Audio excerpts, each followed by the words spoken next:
Now it's going.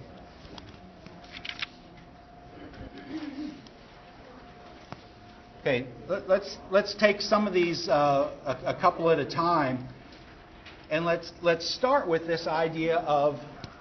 I'm going to kill one more light. I'm not trying to put you in the dark. This idea of where extension's money comes from. On Thursday, I want to give you some background of the history of this. But in Oklahoma, so in every county, there's an extension office, and their job is to take what's discovered here at the university and then take it out to them. This class that's being captured, we are taking this class out to the state. That's an example of land grant mission. But extension generally is to take stuff that was discovered or learned here at the university and then take it out to the people. And this graphic is really awful, but it shows there are three different, I don't know why the resolution's so bad, I couldn't find a better one, three different funding sources. So at the local level or the county level, we have money, and then at the state, they kick in money, and then the federal government kicks in money too. So the federal government kicks it in the form from USDA or NIFA, National Institute for Agriculture. But there are three sources for extension's money. Okay? And it's one of the reasons extension has been successful for over 100 years is because it's very difficult to kill. Okay? So at the federal government, if we said, I think extension is a waste of money, the federal government could start weaning it away and say, we are going to spend less and less, which is what they're doing. The federal government has been weaning extension away, giving it less and less money. And so then the state either picks up more money or the county has to pick up more money. Okay? It's possible, and we're in a situation here at the state now, where the state now is saying, we don't want to spend that much money either, because we just don't have money in general. And so of these three funding sources, local is now having to carry a bigger portion of it because the federal and the state governments are not, bless you, are not paying as much. Okay? And so one of the concerns is at the local level, we may not have any money either.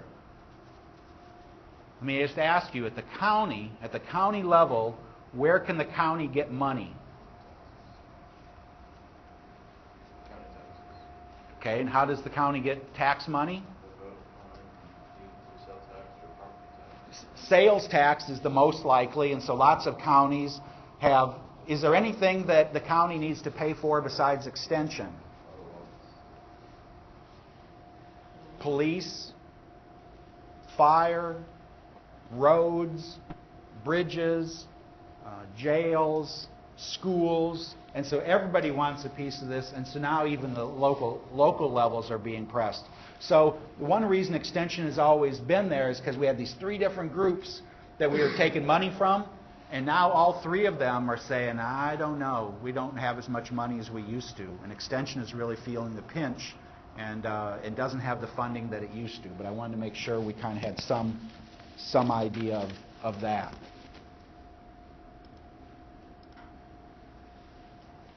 So the Hard Times, Hard Tomatoes is a book. So this is the case study that's in this chapter. Hard Times, Hard Tomatoes is a book that was written by Jim Hightower, who used to be the Commissioner of Agriculture for Texas. He's a populist, is for smaller government, but is principally against big ag business. Okay? And he says, here's what happened. At the University of California, Davis, the land grant college, now I closed it, the part of it serves the state, they developed this tomato which was hard, and it had to be hard because we wanted to harvest it mechanically. Now, from anybody that read that case, why did we have to develop a tomato that could be harvested by a machine? Pam? Because the migrant workers were not allowed to come in to pick tomatoes anymore. So they had to come up with something that could pick the tomatoes.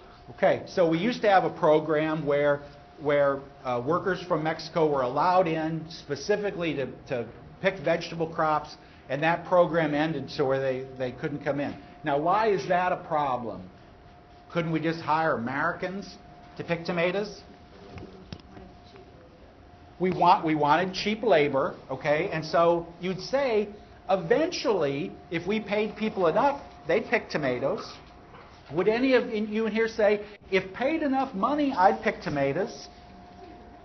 How much would we have to pay you per hour to pick tomatoes? Anybody? $10 an hour, you'd pick tomatoes every day, 10 hours a day? 10 hours. I don't know. How many hours would you be willing to pick tomatoes? Even 8. I think after 1 hour of picking tomatoes, my back would be hurting. I don't know that we would find anybody at least come back day after day after day. And so there was that concern also. Can we want to be able to harvest tomatoes in a economical fashion? And so the result is, if you buy a tomato now, anyone bought a tomato lately or had a tomato on a salad, how tasty was it? You got a pink tomato that was hard and had almost no taste. Lots of people would say the reason we have that is because at University of California, Davis, they developed a tomato that could be harvested mechanically. This is your tax dollars at work. Thank you very much for doing this. This is a short documentary about it, but it was produced by the Ag Engineering Society. And they are telling you how great the mechanical tomato harvester was. If the case study didn't say a lot of good things about the mechanical harvester, this gives you just a little bit of background.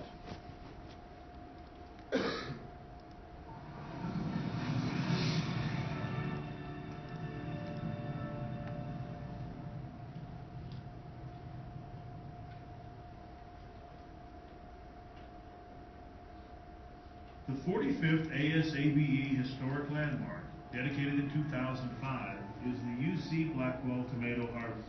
Okay, so this organization, 45 different innovations that were mechanical. They said it was the 45th best one. Prior to 1964, processing tomatoes were picked by hand. That year, Congress ended the Bracero program that had brought laborers from Mexico to the United States. 5 years later, most processed tomatoes were harvested by machine. Okay, so you got this innovation, and this is explained in your text also. It didn't take long for people to adopt the innovation of the mechanical harvester. But the quick adoption doesn't reveal the true story, one that involved 20 years of effort by plant breeders, more than a decade of engineering, and close collaboration between the biologists and engineers. In 1942, Jack Hanna in vegetable crops at the University of California at Davis began to breed tomato varieties that could be harvested in one pass and withstand mechanical handling. 1942. Beginning in 1949, Hanna collaborated with Kobe Lorenzen in agricultural engineering at UC Davis to develop a harvester. The high level of cooperation between the various breeders and engineers was remarkable. Harvesting involves many functions, but separating tomatoes from the vines was crucial. Lorenzen and Hanna experimented with 15 approaches over a decade. Okay, so over 10 years, the engineer and the plant breeder got together and they experimented with all these different ways to be able to harvest tomatoes mechanically. One guy is working on breeding a tomato that's hard enough that's not going to bruise and be a bunch of juice when you get it. The other guy's working on the machine to make it work. Okay? So it took a long time to do this. Who's paying their salaries? We are. The tax dollars work for the university. They are in the research part, and that's what they did. And so you think about, that's what these guys did, and they, I'm sure, had staff and graduate students. A lot of money was spent to do this, okay, with lots of blessing from everyone involved. Shaking, combing, thawing, centrifugal force, etc. The separator was installed on the experimental machine, and the harvester was tested in late 1959 by the Herringer Brothers farm near Clarksburg, California. The Herringers convinced Blackwell Manufacturing in Rio Vista, California, to commercialize the design. Patents were granted to Lorenzen, Sluka, and Fred Hill, chief engineer at Blackwell. The UC Blackwelder machines dominated the market in the early years. Okay, so I don't know if you got this. So the guys at the university then they went to some manufacturer and said, how about you go and take this that we've worked 10 years on this machine, and you go and commercialize it, make it, and sell it to people. So you see Blackwelders, that is that agreement. Designs and productivity kept improving. Key innovations included bulk handling and transportation of tomatoes, as well as electronic sorting to cull out the green fruit. Mechanical harvesting was controversial. Okay, here's where your text picks that up. The mechanical harvesting was controversial. What was controversial about it? It took away jobs. So people that used to come and pick tomatoes, okay, didn't have jobs. Now someone's going to say, well, I thought they were barred from coming in. Well, we did also have migrant workers that didn't come from Mexico that lived in California. And so as soon as we have mechanical harvesters, now people don't pick tomatoes anymore like they used to. So we have that. It said something about like there were a lot less farmers farming tomatoes because they couldn't afford it. Okay, so this machine cost a ton of money, okay? And I've got to have a lot of acres of tomatoes to afford this machine. So we went from a lot of people growing tomatoes now to a lot fewer people growing tomatoes. So the people that used to grow tomatoes now are out of business.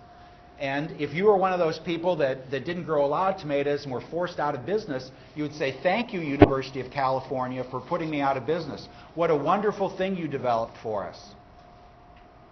Okay? Those people that used to pick tomatoes, thank you. I don't have a job now because the University of California developed this mechanical harvester on tax dollars. Okay, so again, for the farmer particularly that's been paying tax dollars, instead this is just a kick in the stomach. But this video is from the engineers, so all they say is it was controversial. By reducing harvesting costs by close to half, it resulted in large increases in tomato acreage and tonnage. These increases provided additional employment in planting, irrigating, and tending the vines, as well as in transporting and processing the crop, producing employment which offset the stoop labor displaced by mechanical harvesting. Because of this ASABE landmark development, mechanical harvesting of processing tomatoes is now common worldwide. And that has carried over. We do other ones, but I'm just going to show you just a short clip. If you ever have eaten pumpkin seeds, this is how pumpkin seeds are produced. Okay, you'll see the pumpkin all goes out the back end onto the field, and they're just keeping the seed.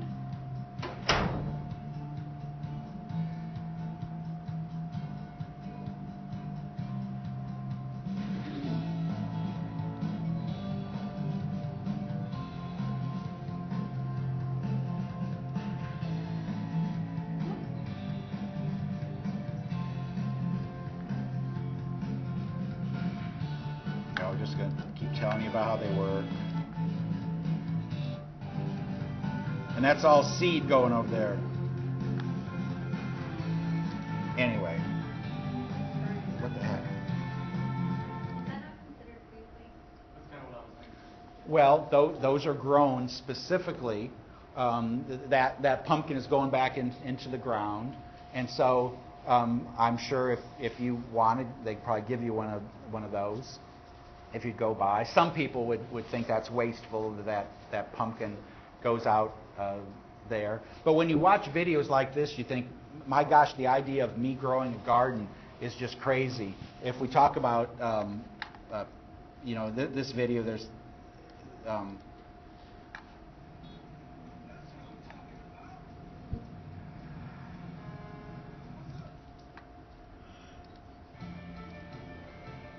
those are cucumbers being harvested.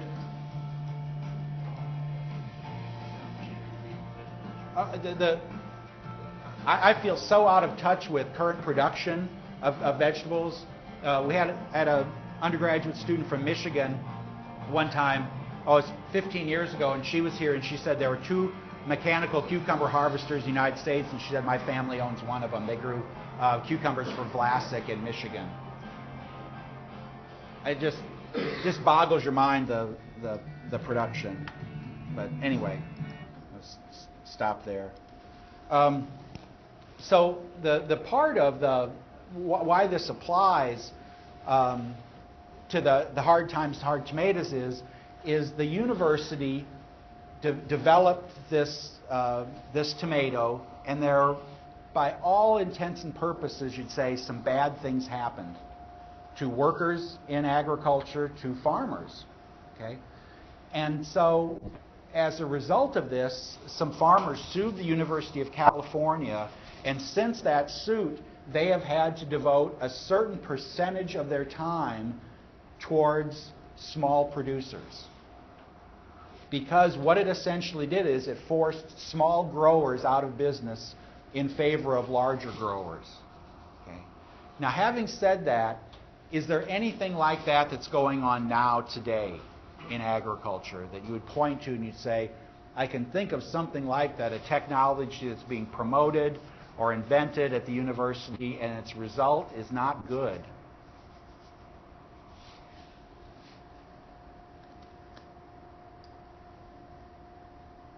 Self-driving tractors? Nowadays, if you need something mass-produced or need something at large scale like that, you can either hire someone to do it for you, or you have the means of getting it done if you need it done. Yeah, you no, don't so have to own it yourself. right. One interesting thing about that is it'd say, well, if the University of California hadn't done that, somebody else would have done it. Somebody else would have research and development. I'd be curious to know how the development, because obviously the development of it happened before they ended that Braceros program. Right. I just wonder how, you know. Right, so for because 20 years they've been working on this mechanical harvester and the hard tomato. They probably had lobbyists to. I don't feel like the self-direct, like, even in, like, combines when there's auto steer and auto steer. Okay, yeah, You still have to be on, like, someone still has to, like, man the machine. There's Just still to that make heat. sure that it doesn't catch fire. But aren't we just this far away from that machine is in the field and I just tell it to go and nobody does anything? Well, you are there. But you still have that human. Oh, but I'm not even on. So what's the most boring thing is to be disc and half-mile rows back and forth, and we've got this machine. I don't even have to sit in the vehicle anymore. It just does it. So we've eliminated that mundane. 30 years ago, I took students to on a field trip to the John Deere Combine facility in Moline, Illinois. And at that time, there was all kinds of robotic welders that were being done. If you'd go now, lots of mechanical, manual labor that was welding is all been replaced by robots. I don't know if it's been released or anything, but I've seen a video where they have like it's a tractor wheel. It's completely without a cab. Yeah. And it's like a robot. Yeah, I think it is. And so you might be in your pickup along the road and you're just checking to make sure you'll come back later and it's shut off by itself. So those things a small farmer can't afford to buy because we've developed a big technology, and so those kind of technologies will further push small farmers out of business. In Florida, with citrus, when canker was really bad after the hurricanes, canker spreads, it gets on your shoes, what have you, so it was spreading like crazy. And it was right when drones were coming out. They started, you had scouts work for Syngenta or whoever, and they spent all summer going through groves trying to see if a grove has canker, to identify it. You had this eradication program. Well, now they send drones that have heat sensors that can identify whether canker is in a grove or not without anyone having to actually step foot in.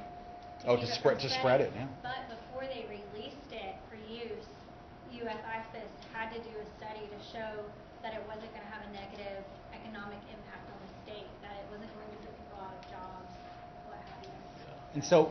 And so what your author is saying is we should think about what are the implications of an innovation before we go and work on it for 20 years. So before University of California did that, they just assumed that a hard, tasteless pink tomato would be good. And you'd say, good for who? Not for the consumers. Who would it be good for? Big farmers, and ultimately you may say corporate farmers that may then also have the resources to contribute to the university and politicians' campaigns, maybe? Okay. One of the other case studies that was presented that had university roots, and that was on the Coumadin or the warfarin. I sometimes say warfarin, I know it's warfarin. And it was at the Wisconsin Agricultural Research Fund. That's the WARF part. And so that was at the University of Wisconsin. You remember from the case that a farmer comes in to the researcher, he's got a bucket of blood, and he said, I've got dairy cows that are hemorrhaging. So the sweet clover had a stem, and the combination of eating the sweet clover and then the stem would puncture the cow's stomach, and these cows would bleed to death. And so I've got these dairy cows, they're out on sweet clover hay, and the researcher then, with that need, with that problem, said, okay, I'm going to try and figure out what's going on, why we've got dairy cows that are bleeding to death from sweet clover. He's able to figure that out, and he figured out it is this chemical, coumarin. And then what do I do with that? Here is this thing. So from a practical standpoint, we can tell dairy farmers, hey, don't be grazing sweet clover. Great, we don't grow sweet clover anymore, we just grow red clover. Wonderful. But then we've got this chemical that would thin the blood, okay, and if we give it enough to you, you'll bleed to death. Okay? So in 2003, I had a heart attack. I had a blood clot in my heart. I took a helicopter ride from Stillwater to Oklahoma City. They went in through my groin and pulled it out, and I'm fine. But I still take an anticoagulant, which is called Plavix. And so people that have heart attack might take a blood thinner. I take an anticoagulant, which means if I cut my finger, it takes a long time for it to stop bleeding because I have a chemical in my system that prevents it from coagulating. Okay? So in rats then, the same kind of thing. In rats, they would put in rat poison, warfarin. Okay? The rats had all kinds of benefits. They would bleed to death, but then it made them thirsty also, and so the rats would leave their burrows, they'd come out looking for water, and you could see that you had dead rats. And so wonderful kind of thing.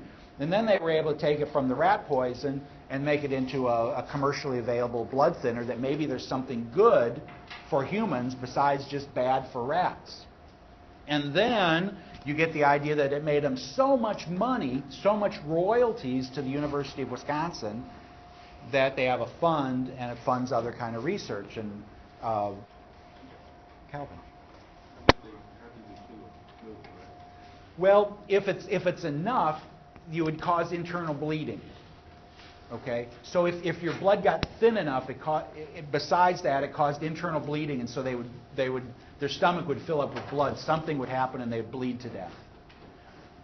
So any small hemorrhage would then they would die. Eddie Finley, who's the founder of the Spirit Rider, whose office was where Penny's is, was on a heart transplant for a lot of years, and he was on Coumadin, and he also had some problems with his teeth. The dentist wouldn't pull any teeth from him because if there was any bleeding, they wouldn't be able to stop the bleeding. Okay, so Coumadin it may keep you alive, but it may also keep you from doing some other things because once that bleeding starts, they can't get it to stop. And Calvin, I don't know precisely if maybe it caused some weakening of a stomach lining for the rats, why it started, but that's essentially what they would do. They would bleed to death.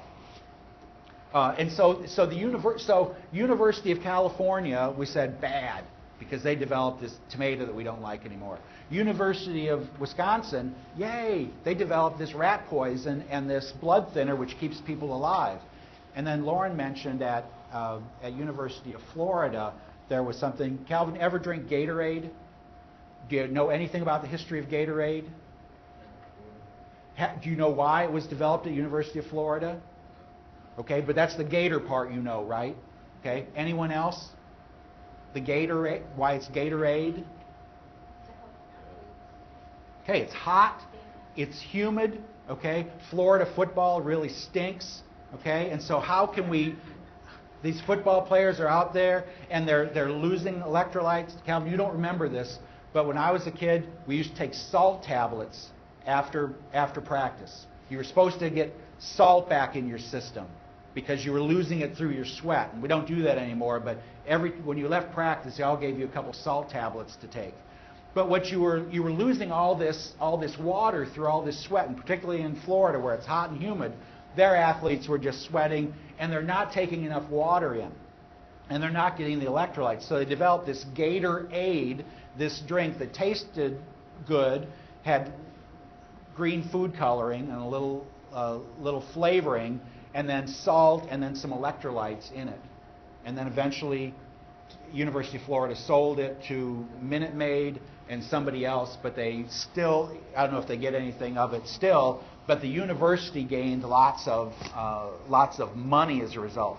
Hence, lots of universities, particularly land grants, are trying to come up with the next best Gatorade, warfarin, mechanical tomato harvester. Okay? Across the road at the Curve Agricultural Processing Center, they're trying to develop the next McRib sandwich.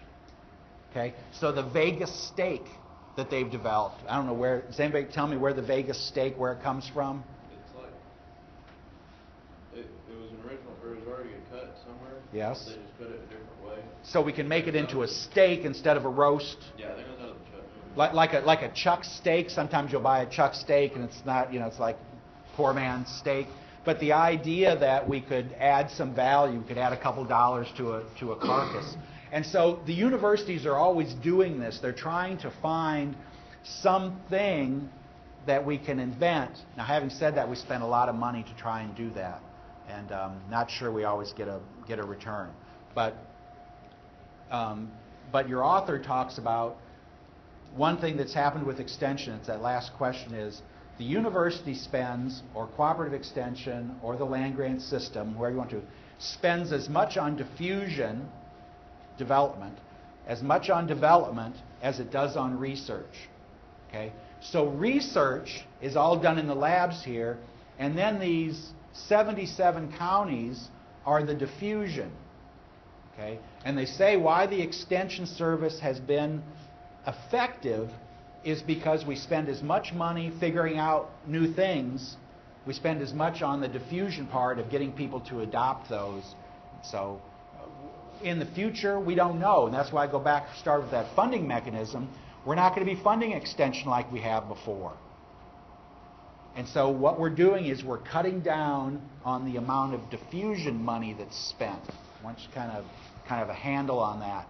Probably going to spend as much as we have on research, but we're not going to spend as much on the diffusion part or the development part, the R&D. Remember, it starts with a problem. Starts with a problem. Okay. So warfarin, the problem it started with, we got dairy cows, they're bleeding to death. Gatorade, it started with football players that aren't very good.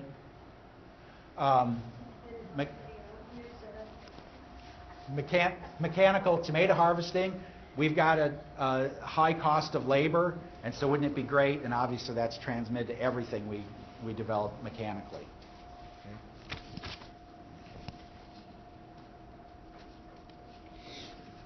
A mention about Rogaine, because they suggest that Rogaine was developed by serendipity. We didn't go looking for a problem. So here's the contradiction. We said that every innovation begins with a problem. Rogaine didn't start with a problem, did it? Rogaine started with, there's some hair growing on my arm that's not growing there when I put this lotion on. Okay? And they said, gosh, if it grows hair on my arm, maybe it'll grow hair somewhere else because it dilates the blood vessels. What's the most important part about Rogaine that you got from that case study? Stop using it. When you stopped using it, your hair stopped growing. You would fall faster than And so now, my son Nate, again, shaves his head for no apparent reason. I don't know why he does it. He's knucklehead Marine kind of thing. Picked up smoking and shaves his head. I don't understand it. But some men that are going premature bald. Some people are, George, how we do? Good, full head of hair. That's where you do this every day. You know, that'll help. But going premature bald for men, or just receding or a bald spot, some men, it's very personal to them. You know, and so John Ramsey upstairs, sometimes I'll say like, "Hey John, could you turn that down a little bit?" It's like Rudolph's, shiny red nose, and he's pretty good humored about it, or else he goes home and cries. But some men, the idea that I'm going bald, it's like the worst thing. They would pay anything to have a full head of hair again. And so this idea that I can put some lotion on my head and it's going to grow hair where hair didn't grow before, that's great. It's not just great, it's really important to them, to their self-esteem, to their being attractive to other people and those kind of things. So this idea that Rogaine is this, big deal, if you want hair on your head and you don't have it, it's pretty big. Okay? And I'll pay lots for it. And without I'm going to leave this on, but certainly Viagra and Cialis, for men who aren't able to perform sexually, it's like, just tell me how much it costs. Okay? It's so much a part of their manhood. And I think I can say this because you've grown up your whole lives with commercials for Viagra and Cialis. And so these are inventions that obviously did start. Maybe they didn't satisfy a need when we started, but we're able to take that innovation and apply it to something that really was needed. Okay? So again, from this chapter, that idea that an innovation starts with a need is very important. Okay, let me go back to my notes.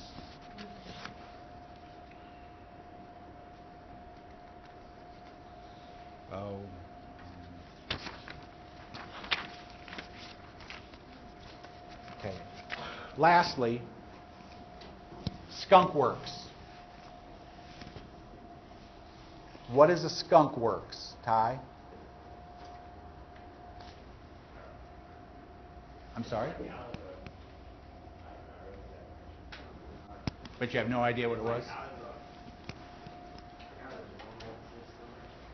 Okay. So it's this, the word, Dusty, I like to think of as think tank. It's these group of people, and that all they do is they kind of think up new things. Okay? So Apple has that. They talked about Xerox having that. Lots of big companies have Skunkworks where they employ a few people, and that's all they do is sit around and think about new ideas. Now, so we're at the university. Let's try and apply it. What would a Skunkworks look like at Oklahoma State University? Wheat research.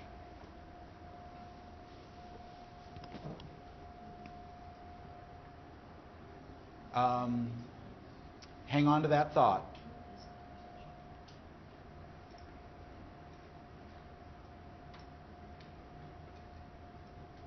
See if I wait long enough. So I'm just...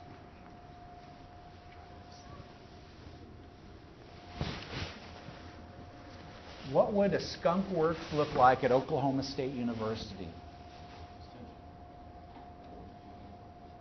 And I don't think it's wheat research. It could be wheat research, but I don't think it is. Because Brett Carver runs wheat research, and he's up on the 4th floor where I am. What would wheat research look like if Brett Carver wasn't up on the 4th floor? Gage? I'm just kind of pass. All right. Kelby? I was thinking maybe that you guys have like a cool, big faculty meeting where you could do neat things for us students about innovating our education here through your program. Excellent idea. So one of it would be okay, we've got a group of faculty and all they do is think about how to teach better, right? Mm-hmm. Okay, so where would they be located? No, they wouldn't be in 4th floor. Caleb, where would they be? In the basement? Could be in the basement. wouldn't be in the union, they wouldn't even be on campus. You would never see them. Why would you never see them, and why wouldn't they be on campus? No, they won't be on the extension office. They're off somewhere by themselves where all they do is think about these things. That's the Skunkworks. They're not connected at all. Okay? They are off and also, now they might once in a while come to campus and say, hey, we got this new thing. And the people on campus would say, that's crazy, we can't do that. Okay? Because it would be so out there.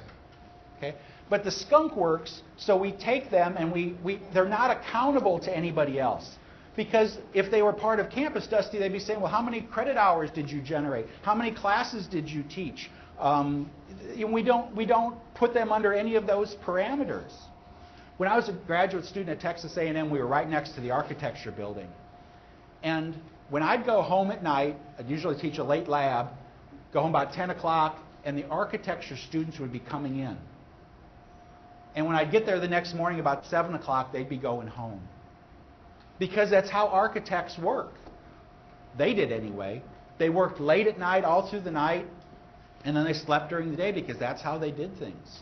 There are lots of companies where we have ping pong tables out.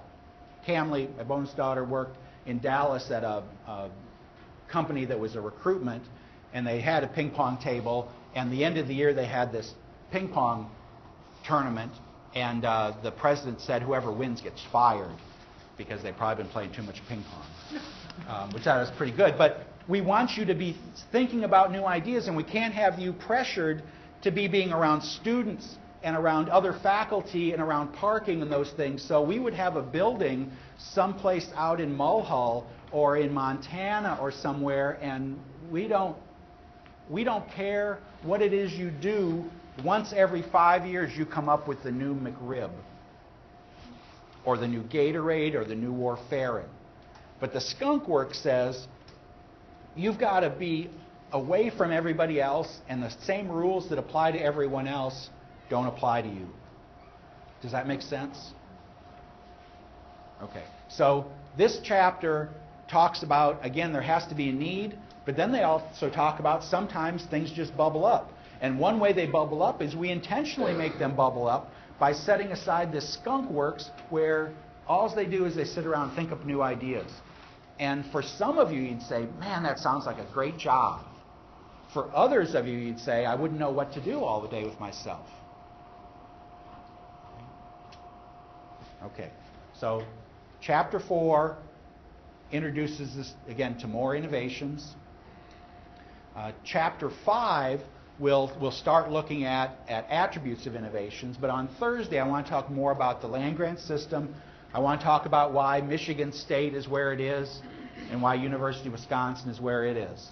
I want to talk about University of Minnesota, Maine, Florida, Alabama, land-grant colleges, non-land-grant colleges, experiment stations, and extension. I want to flesh that out a little bit. You're at a land-grant college getting a land-grant education. What does that mean? What does it mean to be a land-grant? Since you're here, we'll talk about 1890, historically black land-grant colleges also. We'll talk about 1994 tribal land-grant colleges. So you get a big dose of history on that, Gage. You gave me a homework for today. Every Tuesday, that'll be chapter 5. Yeah, let me do that.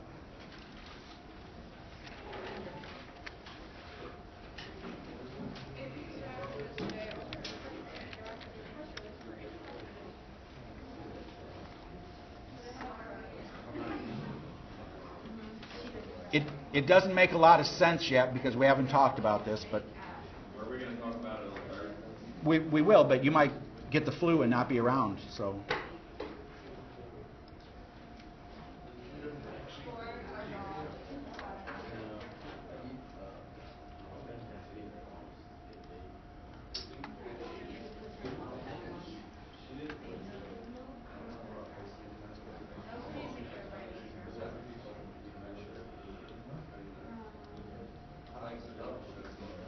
Okay, the chapter 5, I'll talk softer so you can hear me.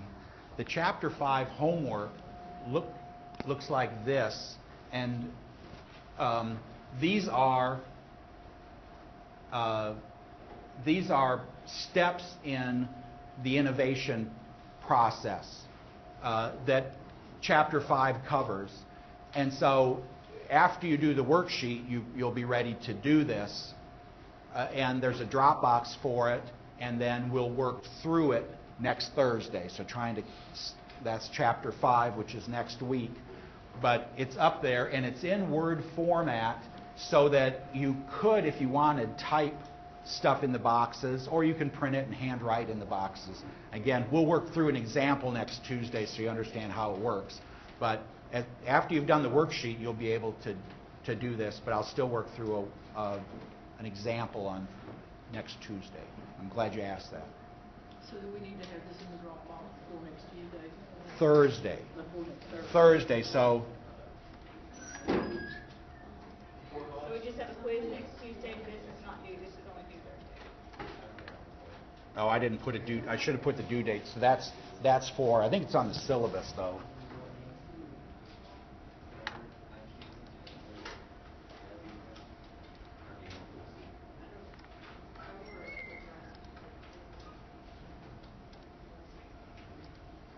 Oh, yeah, 2/8. You did, 2/8. Just going to show you.